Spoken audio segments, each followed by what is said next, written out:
Hey folks, the top 100 continues. We've already gone through the last 50 games, the bottom half of the list.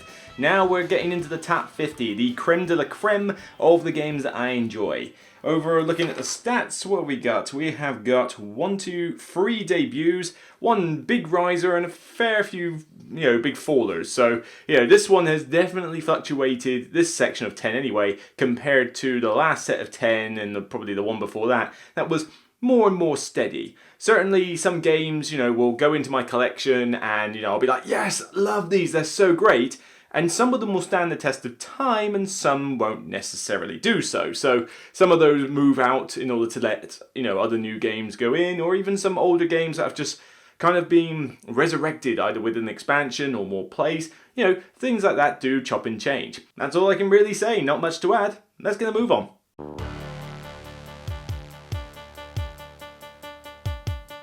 My number 50, just squeaking into the top half, has dropped 20 places, so, I don't like it as much as before, but I still really love this game. And, a certain person who may or may not run a Facebook group will be overjoyed that I, have this game on my top 100 because he loves it. He loves this game so much, #troll. But, yeah, before I get it, I do like a lot of the sort of classic ones from a few years ago that, became popular and then have kind of faded over time. And there is something I just like about a game that I would almost call zen-like. I know that's not an accurate description, but something that's very relaxing, very calming. Games that just like, I've had a rough day, you know what, I could just use something to ease my brain, don't have to think too much, can just enjoy a nice game where I have enough choices to actually influence my end game, but not be overwhelmed with choices and decisions that's like, oh god, I can't think, I'm already frustrated. Nah, this is one of those sort of games where I just play it and I just feel like, after. It's like the ultimate feeling. And that is this big one here. Woo! Tokaido. I still like this game. I mean, what was it, like 2011 or something this thing came out? And this is the deluxe version, so it's got the 2 expansions in it and the big board and I think the metal coins in there. No painted miniatures. I can't paint for toffee and I'm not paying hundreds of pounds for someone to do it for me. But I've seen them in action and boy, they look nice. But these look good enough anyway. Tokaido is just a straight up, simple, almost roll and move like game. You effectively don't roll to move, but you basically just wait at whoever's at the back of the road moves first. Nice and simple. You choose how far you want to move. You go to a spot and you'll do things like collect sushi food from restaurants, buy souvenirs, go to bars, collect panoramic pictures, all just basically to get points. It's kind of like a mini point salad. The expansion then basically went, right, you remember all these 6 or 7 spots that you go to? Right, well let's add another choice in all 6 or 7 spots. It basically doubled the replay value of the game. And the other expansion, I think, just added some extra, some extra characters and a little extra thing you can do at the restaurant. It's not that essential, but I certainly recommend the first one, Crossroads. But yeah, I like this one. It's just nice and pleasant. What's wrong with a game that is just nice and pleasant? It's nice and colourful, white background with the colours on top, and it's so simple to teach, so simple to play. Granted, if you throw in the expansion, maybe that's not as easy to teach, but there's no complexity to it. You just decide which spot do I feel like going to, get into the theme, or just play it to, fill up 30 to 45 minutes with a nice bit of fun. And every time I play this, I instantly feel calmer than when I did before I started playing it. There's just something about this game, something about the simplicity of it. As I say, you don't have to go all out and get the deluxe version for this. The recent reprint of it, I think they've done a 5th anniversary reprint or something like that. And it's it's a solid, or 7th, I can't remember. But that one is a solid new reprint edition. You can just grab that and you'll be totally fine. But yeah, I still enjoy this one. And I know someone out there doesn't.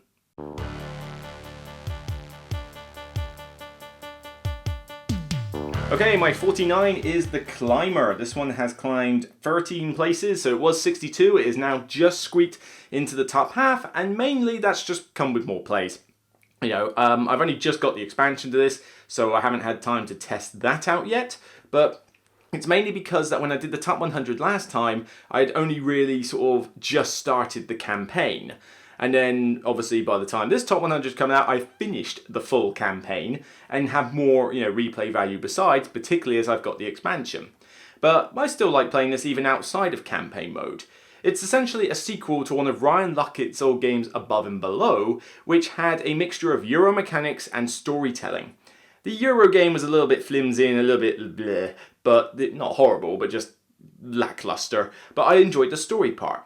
Well, this sequel, Near and Far, essentially took the story part element, emphasized it a bit more, but added a different style of Euro game where you're getting a group of travelers and kitting them out with like pack birds and items and going off on quests. You explore the landscape, which is done in this cool ring binder book, and you find coins, you find gems, you attack monsters, and you go on little quest tokens that give you a story element. If you do the full campaign of 11 maps, you basically play from scratch and level up your character as you choose while going through this overarching narrative. But you can also, and I'm going to be doing this with, I'm going to be doing it again with a group of mates soon actually, is go through the player stories, where you choose a character and you go through 3 maps and they have a specific story arc that you uncover as you go through the 3 different games. I can't wait to try that again. It was great the first time. I'm now going to enjoy doing it the second time. So with that said, this one is just, it got the Euro bit right. Because I always like the story elements, even in Above and Below, but they felt a little disjointed. They didn't really feel related to what else you were doing. Here, they bear more relation. The maps have specific characters that you find, different themings, sky pirates and, loads of toadstools and lizard men and stuff like that. But the Euro game part is still fun. You've got a little worker placement aspect of going to various spots, what, I fancy that traveller, he's got skills I need, and I've got to get this artifact card, which means I need to get some reputation, need to get some gems. Okay, I'll venture off on an expedition and I'll go get some gems. Whew, wee bit knackered, right, I'll come back, I'll go down in the mine for a bit, and it's not too complex, but it's just, again, it's another one of those nice feeling games, almost like calming in a sense. But the story parts are fun as well, where you've got a choice of 2 outcomes, everybody gets into the theme, you get immersed in the stories, you laugh at the outcomes that you have, whether it's success or failure, and it's cool to see your characters level up over the campaign. But you can still play this in arcade mode where you basically have a card that gives you a 50-50 choice. It's nice for a bit of theme. But production-wise, it's great. The ring binder book, the storybook is massive. There's loads of stories in it. And artwork and production aside, this is Ryan Luckett's. You know that the art looks gorgeous and everything is well produced. So Near and Far has basically climbed for me. I don't think it's going to get much higher than this. I think this is kind of in and out of the top 50 in a sense. Like this batch of 20 games, I think this will start, settling around for a bit. But I still really enjoy this one. I enjoy it more than last year. This is probably the peak it's going to reach. But still, worthy. 49, Near and Far.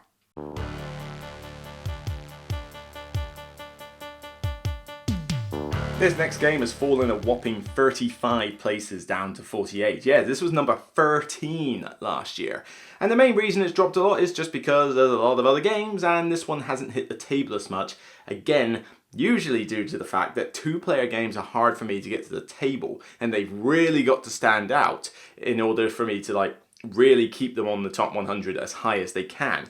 But I still get a kick out of this one, I would maybe like a different mechanic to be thrown in, even though I love the simplicity of this little 2-player abstract. But you can't deny that the design of this is just pitch perfect. Very simple, it scratches that little chess itch. You've got lots of replayability with the cards that are included. It is the Dice Tower Essentials. And I just need to somehow... Alright, these are going to fall down. Yep. Oh well, they're fine. Onitama. I still really, really like this game. Just probably not to the silly levels that it was last year and the year before, where I think it was like my number 10 and then my number 13.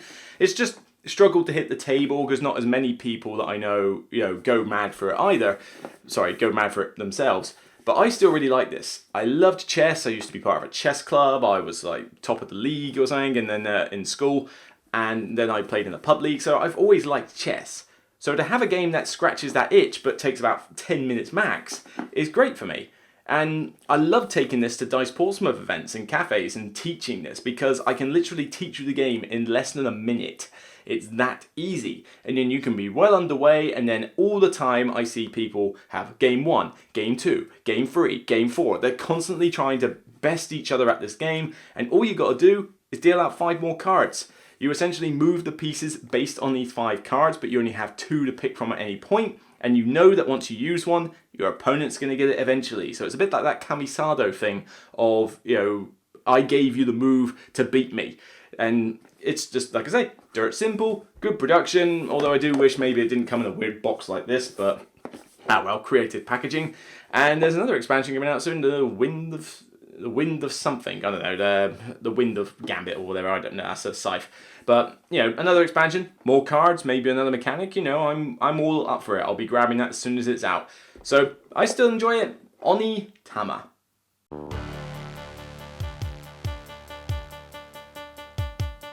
Here we go, on to number 47, and now we're on to a debut. Yes, and it's right behind me as well. All my games seem to be behind me on this batch of 10. But this one is a sequel to an old Portal game called, a Portal game called Robinson Crusoe.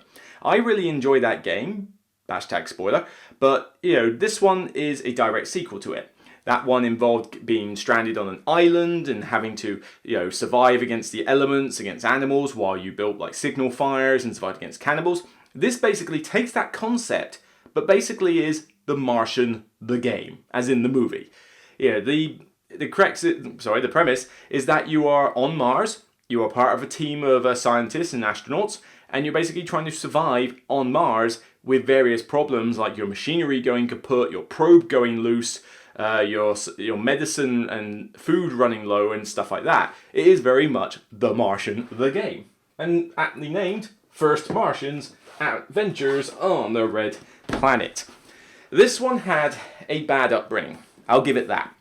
It started off with quite a few bugs in the software. It started off with a horrendous rulebook. Seriously, Portal, you need to get these rulebooks under control. But the game itself was still really enjoyable. I got this at the time when the second edition, or like a reprint of it, had come out. At that point, the app had been fixed of 99% of those bugs, and an almanac had been printed online by Ignacy Trzewiczek to clarify the rules. The actual rulebook in the box is still horrendous, but the almanac sorts it out. And of course, you could always just look at the logo and go watch Rodney Smith, and he'll teach you the game just fine. So I didn't have too much of a trouble getting into it. You do have to read quite a lot of text on the objectives, but if you're past that, wow, is this a great thematic co-op experience. And whether you play through the sort of Legacy-esque campaign in here, which has a nice storyline, or you just play a scenario on its own, it's still wonderfully immersive and wonderfully thematic and quite a good challenge depending on what you put it on. The app works nicely, it creates backing music, it substitutes for a card deck so you don't know what sort of events are going to turn up, so every game feels quite different. Everybody's telling stories, and that's if you play it with 3 or 4 players. I can play this with 2 fine. I enjoy it a lot solo, just going into a scenario. And all they have to do to expand it is just give me more scenarios. They already printed one, I think, called Epidemic or something like that. Yeah, it was a medicine related one. And there you go. Bonus scenario. The app has it pre-programmed. All I have to do is print the sheet off online. And that's about it. Every other component's in the box. So I can look forward to this being expanded over time with more scenarios. Hopefully. Please. Keep doing that. But yeah, I really enjoyed this sort of co-op. I like... Co-op should be about survival. You're surviving against the odds. And here, the odds are stacked against you because you feel like, you start off where everything's like, oh, it's not too bad, we can manage, and then it ramps up and it's like, oh god, yeah, we might need to get a move on here. And this, it made me want to watch the Martian movie. And I did. It's a good movie, by the way, check it out.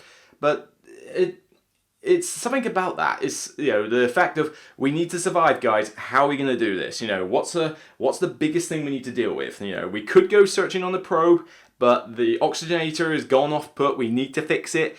We haven't got any parts. Maybe we could cannibalize your PlayStation and, do something with that. And you can actually do that. It's quite amusing. And, the app comes up with different scenarios for you. The Legacy campaign gives you a story arc. It's a solid game all round.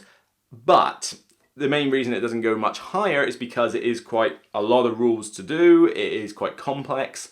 There's a lot of text on the objective card, so you've got to be in the right mindset to be able to play through this game, not to mention you've got the initial slog of learning it and being like au fait with it. But yeah, it's a solid game. I really like it. Could it climb? Maybe. Give me some more scenarios, or perhaps I just need to bring it to the table a bit more often. People who I have shown it to have enjoyed it. Pick your poison out of Robinson Crusoe or First Martians. I really don't mind. They're both very similar games, but I enjoy both.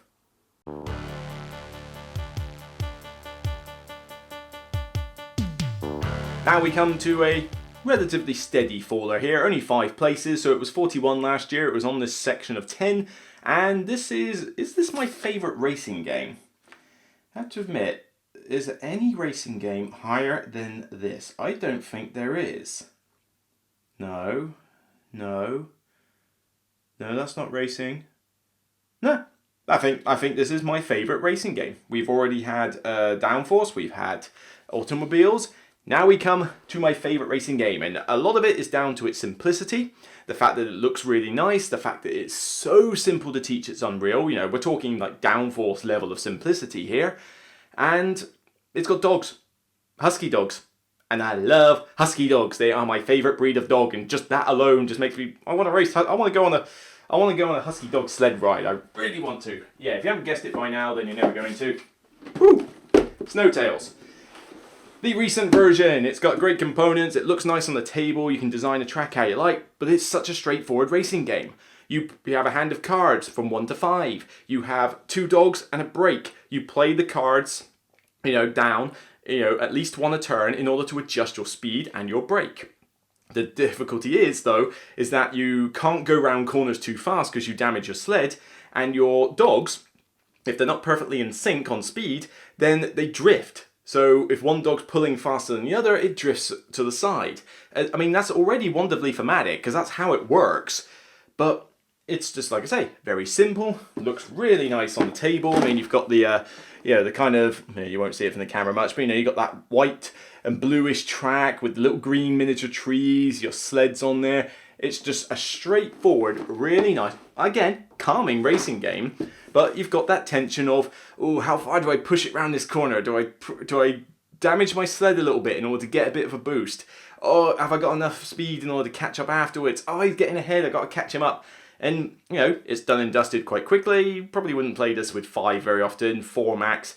But yeah, I get a kick out of playing this one. Very enjoyable racing game. And it makes me want to go on a husky dog sled ride. I love huskies. If you want to, if I get a chance to go up to the Arctic, North Pole or something like that, and there's an opportunity for me to go husky dog sledding, I want to do it. I really would want to do this in real life. So, great game. Probably, I believe it is actually my favourite racing game. I'll correct myself if I'm wrong, but, for now, I believe this is my favourite one.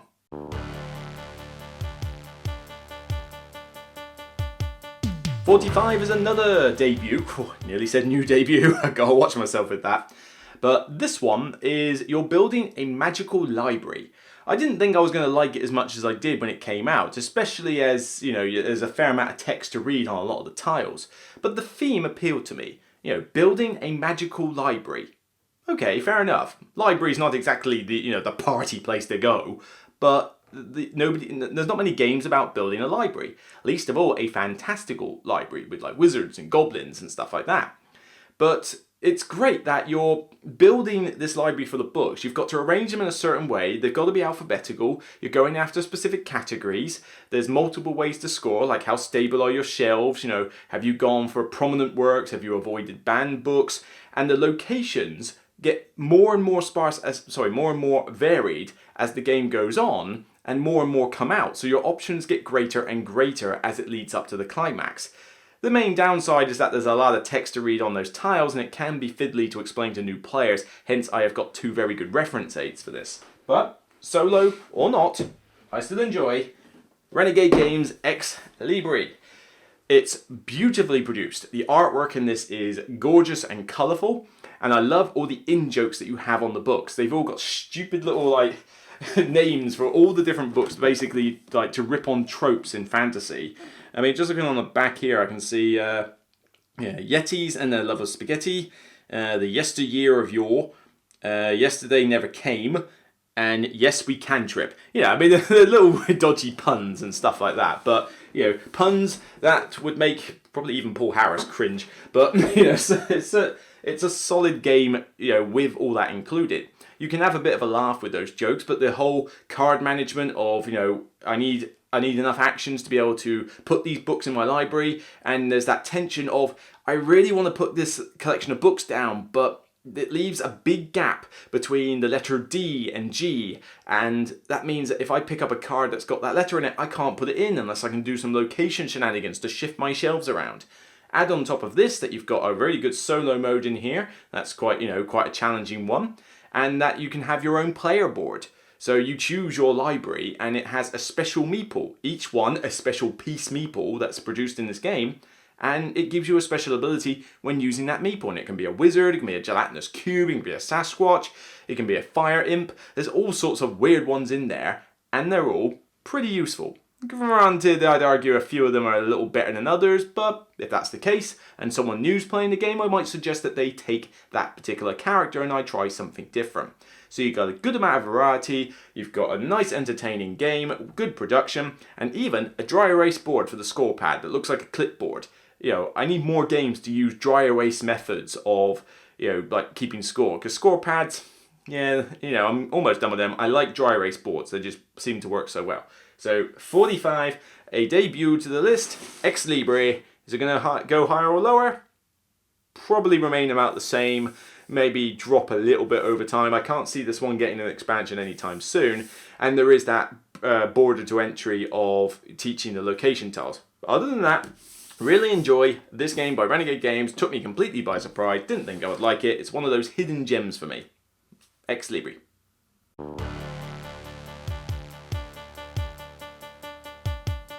My 44 has dropped, I believe, about 16 odd places, 18 places from 26. So this is a Michael Reinert game, and he's only on this list once, unless he's co-designed one or two. Perhaps he's snuck in somewhere else, but I don't tend to go for his games, and certainly I haven't gone for any of his recent stuff, to my knowledge. But this is one of his older games that I got introduced to, and the main reason I went after it is because the Dice Tower raved about it so much. Especially Z Garcia, they just kept going on about how this Euro game was so good, so fun, how the mechanic had not been copied into another game, and why it was out of print for so long. I didn't have to pay too much extra in order to get my own copy, and now I hear it's been reprinted, although to be fair, I've had it a good couple of years at least, so it's not like I wasted my time. It's a solid game, and yeah, why is it taking so long to get reprinted? And why is this mechanic not being copied? People will say, oh, well, it's dated. No, we've got to have the new hotness. No. This is still one of the best Euro games I have played. Pillars of the Earth. Yeah, I don't care much for the theme. Yeah, you're building a cathedral, whoop-de-doo, wow, I've changed everything. But the mechanics in this game are nice and smooth and streamlined. And nobody's copied that mechanic of drawing your worker out of a bag and deciding whether you want to pay the money to send him out. Because essentially you start off at 7 gold, 6 gold, 5 gold, 4 gold, 3 gold, and so on. And you draw your master builder, which you have 3, I think, each, out of a bag. And you're sort of thinking, well, if I pull my master builder out first, then I get to go out first. I get to get that spot I really need. But then I'm going to have to pay 7 gold, and money is a scarce resource.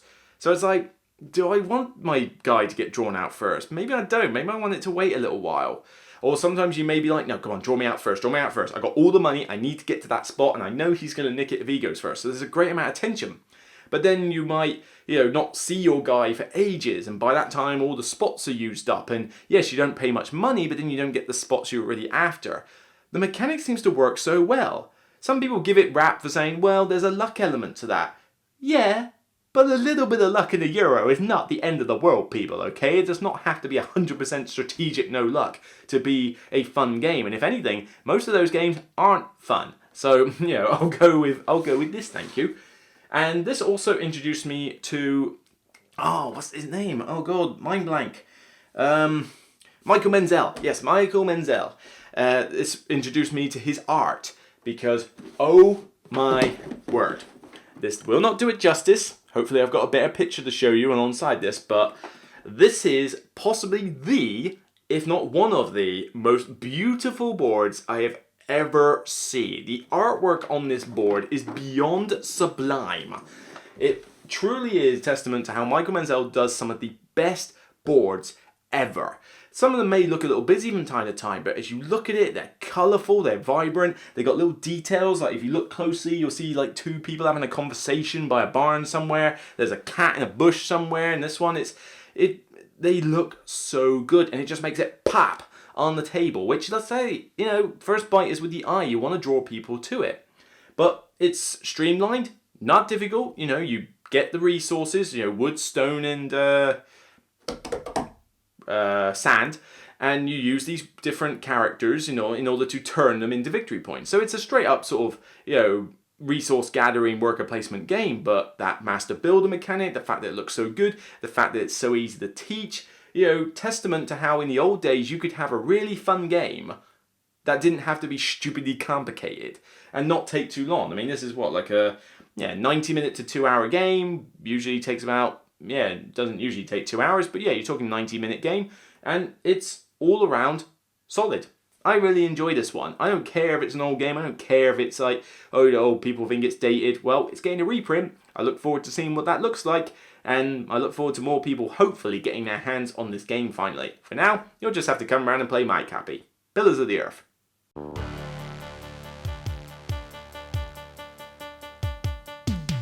$43 is a bit of a big drop as well, 24 places from 19. I still enjoy this game, however, it has slipped a bit mainly because it's difficult to play solo. I really enjoy playing this in a group, particularly if the group knows what it's doing. But if you're teaching people, you're kind of restricted on what roles you can play, and when you try to do this solo, oh my god, your time management skills are put to the ultimate test. It's still good fun, but wow, is it stressful. And I don't normally go for a lot of these speed real-time games, and it's only a phase in the game that's real-time. It's not all of it. But in terms of its aesthetics, its theme, granted it's not hyper accurate to the video game, but it does capture the sci-fi theme that the game was based on, and to be fair, I bought this game first and played it before I went and played the video game, XCOM. And for a short mention, I love the video game. I've played XCOM 1, Enemy Within, I think. I've played the expansions to it. I've played XCOM 2. I can't be bothered with all the DLC, but I really enjoy the XCOM games. They were great fun.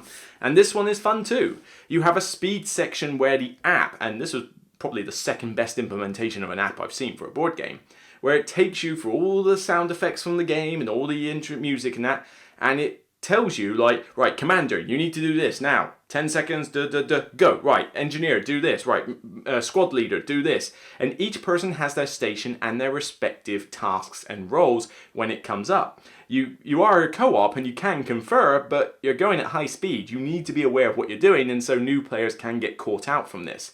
It's very challenging as you're trying to fight off UFOs that land on the continents and blast you away. Aliens that come into your base and can potentially make you lose the game if they destroy your base, but you're trying to contend with all that while trying to complete missions with your squad leader and build up technologies and new items and weapons with your engineer. You need all 4 stations to work or you're going to lose, but it's a great, stressful, but fun co-op game. Now granted, flaw-wise, it does have a reasonable amount of luck in it. You're rolling dice a lot in this game, and so you may sometimes get hosed by the dice. But it keeps the game tense, the stories are good, the theme is immersive, and the act works brilliantly. So I still really enjoy this game, and there are some people I know who really enjoy this as well. I think the girls on the game shelf love this as well. And, I could play this with them and we can have a blast. But it has dropped down my top 100 and may drop further, mainly because my ability to get this to the table is a bit more restrictive than most games. Solo works, I can play it solo, but I need to be in the right mindset for it. If I'm playing it with others, preferably I don't want to be teaching it, which does restrict me more. But depending on the player, I'll let newbies in and just sort of show them, the station that they should ideally do. But I still like this. This brought me onto the video game, so, it's certainly done something right. XCOM 43.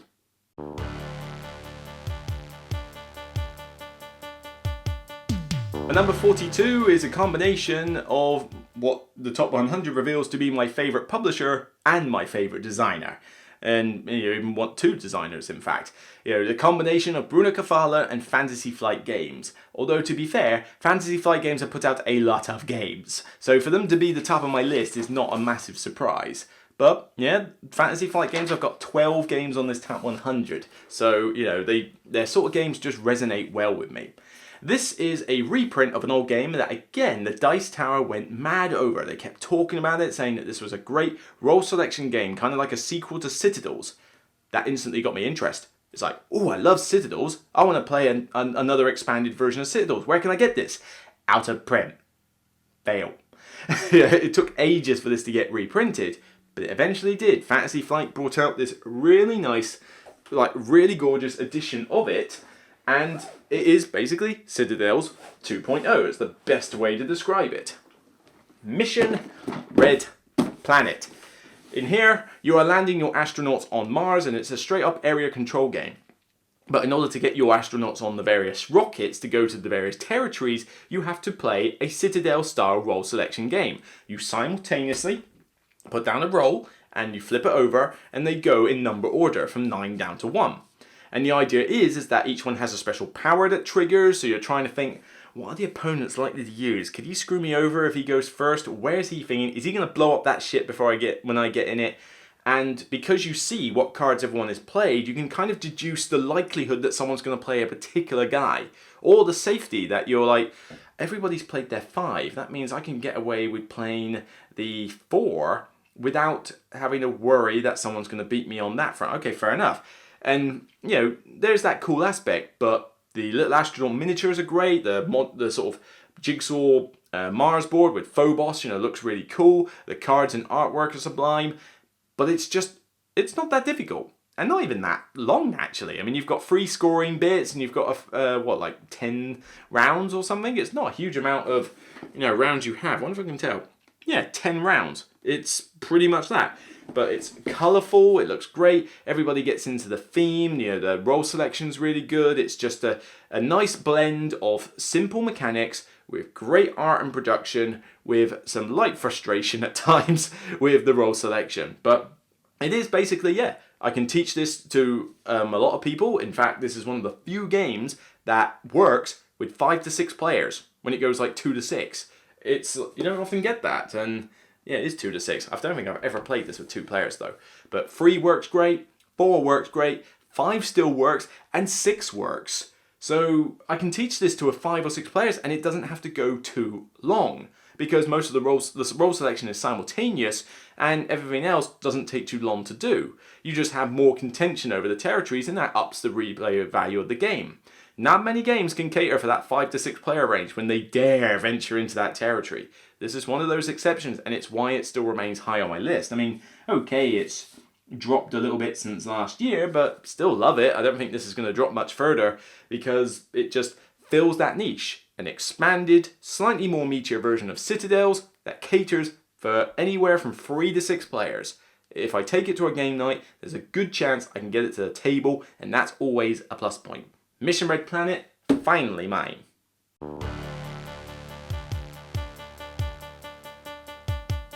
And finally, to wrap up this video, my 41, another debut. I don't normally go for lots of Minion games, for the stuff that they put out, but I respect their games, and I have enjoyed most of them, just maybe not top 100 material. But one thing I have said, I really like the rulebooks that they produce.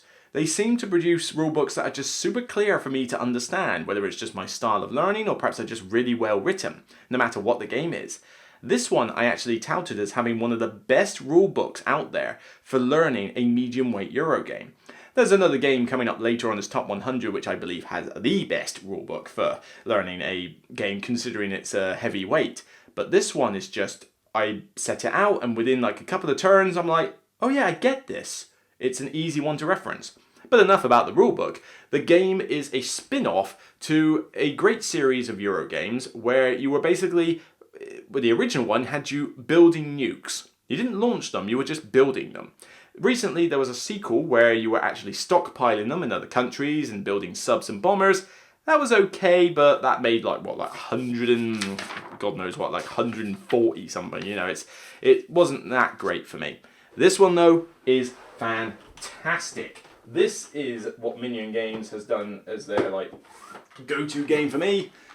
Manhattan Project, specifically Energy Empire. This is a spin-off, a cousin to the Manhattan Project and the Manhattan Project 2 Minutes to Midnight, whatever it is. But this is excellent. You know, this one's more of an environmental game. You're not building nukes, you're building power plants. You're using dice to gain power, to build buildings and do all sorts of cool stuff, resource management, while trying to keep your pollution under control, both in the air, sea, and land. And the way the mechanics work with this is just such a good blend of medium weight mechanics. It's a worker placement, but it's one of those games where you put your worker out and you do what it says. But then at some point, you have to take all your workers back, and that's a separate phase of this game where you generate power and refresh. But while your worker's out there, it's either blocking or making life harder for other players. And so everybody takes their workers back at different times. I think I call it like dynamic worker placement. And that just works for me. It's such a cool mechanic that made me like the other Manhattan Project games. And I wish more worker placements did this. This idea of put your workers out and then take them back at different times. It just seems to keep the game fluid and moving. So with this, you're kind of thinking, oh, I really need to go get more workers, but that green player is sitting on the space and making it really expensive for me to go there. Hold on a minute. He's got plenty of workers, and he's got to take his stuff back. I could do something else for now and bide my time. And you do. You go get some money instead. And then, as predicted, he takes all his workers back. He doesn't nick the space because he's got enough workers. Get back, nick the space. And, timing... the best way to time those actions with when the players are all taking back their workers is a really great one. But the artwork is great, the production value is solid, good chunky cardboard tiles and everything. That classic artwork style from the Manhattan Project. You've got all the different buildings you can do. It's basically an engine builder in a sense. You're trying to get resources like plastic and, is it uranium? Oil barrels and plastic and science tokens and things like that. And you want to generate enough power to, use all these building abilities, and you want to get more workers. And it's just a great blend of mechanics. It's really hard to explain. Add on top that you've got player powers as well for a bit of an extra kick, multiple paths to victory. It's just really, really solid. Its main issue is it can go a bit long with too many players, so I will play this with 4 if I think the people know what they're doing. But it makes for a great 2-player game. It's got a good solo mode in it as well, and it absolutely shines as a 3-player game. 4 is fine. I mean, I've played it 4 and it's okay, but I need the right players. But 3 has never gone wrong. It's that perfect blend of time and contesting for the various spots. But everybody gets immersed in the theme, the different events come up every round, to shake the game up and give you other ways to score or get penalised. And I just love telling stories or getting into the hammy theme of polluting areas. Like, I'm playing Iraq and I have completely polluted the air and the land. I don't care, but my sea is crystal clean. I am going to be the next Bond villain who's going to have his base underwater. And, you just get into it and ham it up a little bit. So, like I say, I don't tend to go for too many of Minion Games as products. But this one I can get behind. This is my favourite from the Manhattan Project lineup, Energy Empire, rounding out this batch of 10. So that's it for another batch of the top 100. We got 40 games left. 40 great games. And, just to put it in context, looking ahead, there are only 6 more debuts in the entire top 40. Which means a lot of these games have been in my top 100 for at least a year, if not 2, and, they've just shaken up a bit. So, what 6 games could possibly, juggle this up much? And come to think of it, there's no debuts in the next 10. No. 40 to 31, there are no debuts. So 6 debuts in the top 30 games. It's even more impressive. So you're going to see a few games that you've heard of before, but yeah, just looking ahead, these are some crackers I get to talk about on the next 10, and they're just going to get better and better and better. So I enjoy doing this. I hope you are as well. Thank you very much for subscribing to the channel and checking out these videos. comment on these games. Which ones do you love? Which ones do you hate? Should they be higher, lower, non-existent? I love the banter and debates that we've had on these videos as I've been releasing them. I love the fact that they've just been more popular than last year. It gives me more incentive to do it each year. It's great fun to actually talk about 100 games I really love. Granted, I do like doing the negative top 10s every now and again because, honest McGovern, I tell it how it is. But it's nice to be able to just let my hair down and just go, you know what, 100 good games. Let's just get into a nice mood, eh? So I'll see you on the next batch, the 40 to 31. For now, enjoy, and remember, as always, it's only a game. Take care, and see you next time.